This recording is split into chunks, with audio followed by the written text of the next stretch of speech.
Today's lesson is on relationships. Now, I had you guys do a survey, and I really hope that you completed the survey before going on to this presentation video. So, if you did not complete the survey right above this video, please pause right now, do that survey, and then come back to here, okay? The reason being is because I'm going to go over some of those questions right now. And I wanted you to take the survey first just to get your honest, opinion without you reading something first or finding out an answer or anything like that. So again, if you did not complete the survey, pause this video, complete the survey, and then come back. So relationships. So what do you think? These are some of the questions that I asked you in the survey. It's okay to know where your partner is each second of the day. That means that you care. The next one, texting all day to see what your partner is up to, is a healthy part of the relationship. Telling your partner that they can't hang out with someone is fine because it's not you that I don't trust, it's them. And yelling at your partner during an argument or a fight is a normal form of fighting. I'll tell you right now, all of these are unhealthy.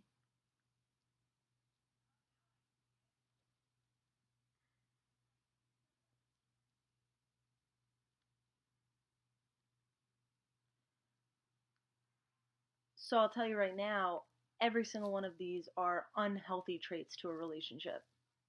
So if you are needing to know where your partner is every second of the day, or you feel uncomfortable if you're not sure where they are, that's not healthy, right? They're their own person, and it's okay to not know every single second.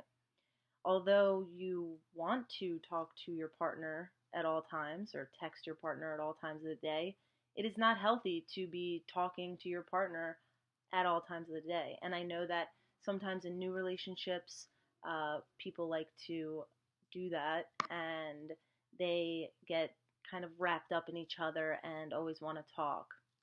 But it's actually not very healthy.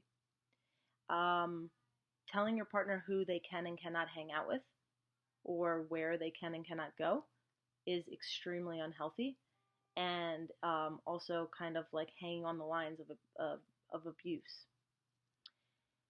During an argument or a fight, it is not a normal form to yell at your partner at all. So, healthy relationships, and I'm not going to sit here and read all of this, okay? You can always pause this and read it on your own. Healthy relationships need a few things: mutual respect, trust, honesty, support, fairness and equality, separate identities, and good communication.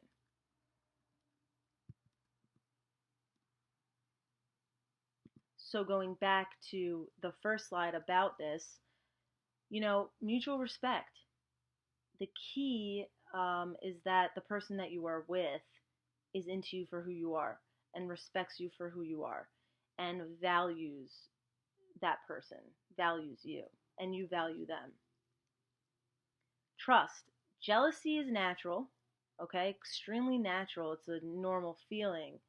However, how a person reacts and acts when they're jealous is what matters.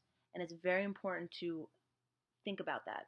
If you're in a relationship, think about what your partner does if they're jealous and how they react. All right? Trust is extremely important. Honesty goes hand in hand with trust. Support, not just in bad times, but in good times too. Always being there for your partner. Fairness and equality. There needs to be a give and take. All right?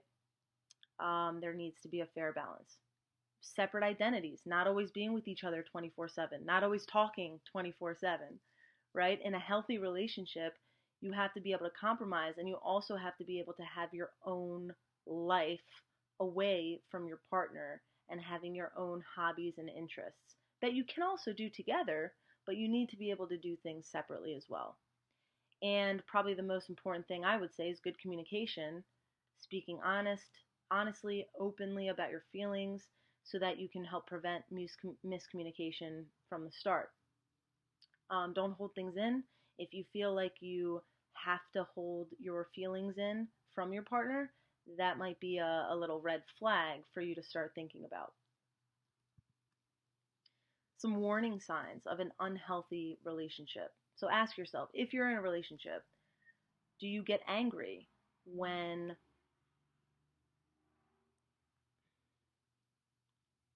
warning signs of an unhealthy relationship. So ask yourself, does the person you're with get angry when you don't drop everything for them? Do they criticize the way that you dress or the way you look? Do they say that you're never going to be able to find anyone else that would date you?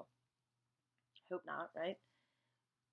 Do they keep you from seeing your friends, from seeing your family? Or do they keep you from talking to other guys or girls, right?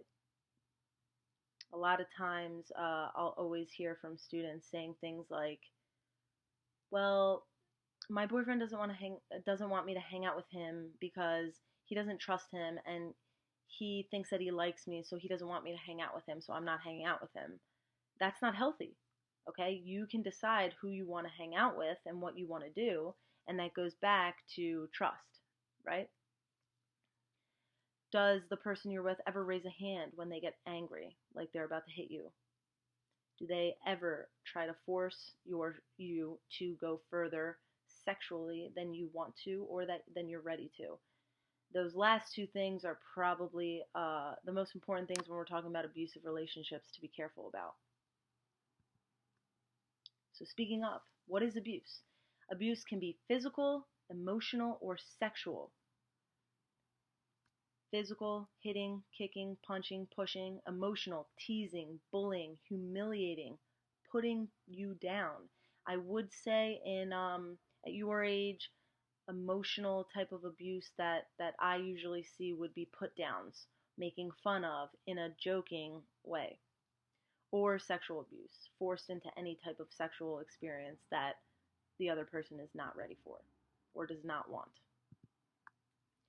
So, warning signs of an abusive relationship: harms you in any way, tries to control aspects of your life, controlling, frequently humiliates you or makes you feel unworthy, threatens to harm you or hurt themselves, self-harm, if you try to leave the relationship, twists the truth to make you feel that you are to blame for your partner's actions.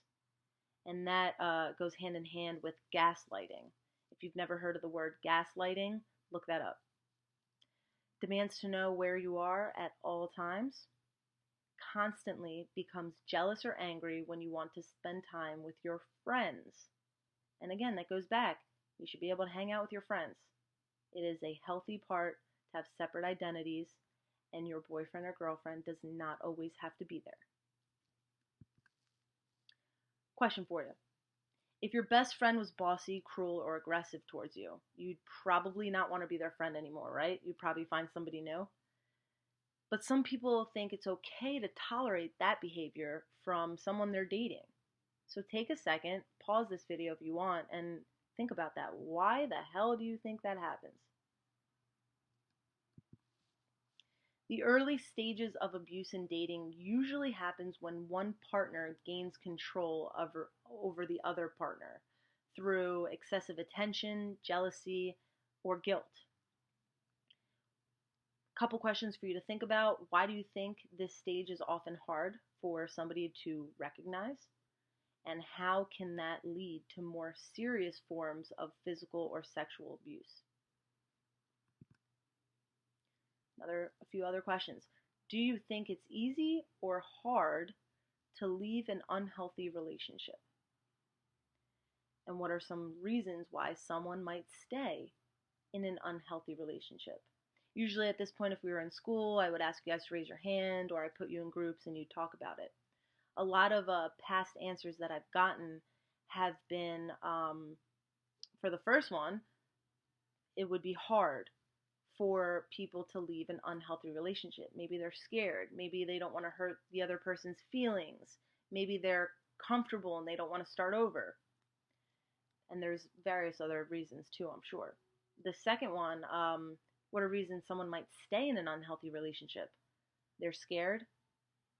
A big one, they love the person, and they're using this word love as a reason why they're staying. They don't want to hurt their feelings. They're scared maybe of what that person might do. And again, there are more reasons. Take a moment and think about those. If you saw a friend being abused or abusing someone else, would you get involved? Hmm. Would your gender influence your response to that first question? So think about that. What about the gender of the person being abused or doing the abusing? Does gender have anything to do with this? Good questions. So, what you're going to be doing now is you're going to take this information. You can always take the video and open it in another screen to help you out, or write some things down as you go during this video. You always have just another reminder for those of you who might have forgotten. Anytime I give an assessment or questions, you always have 3 chances to take that, and I will take your highest grade. So again, move on to the next assignment and take that assessment.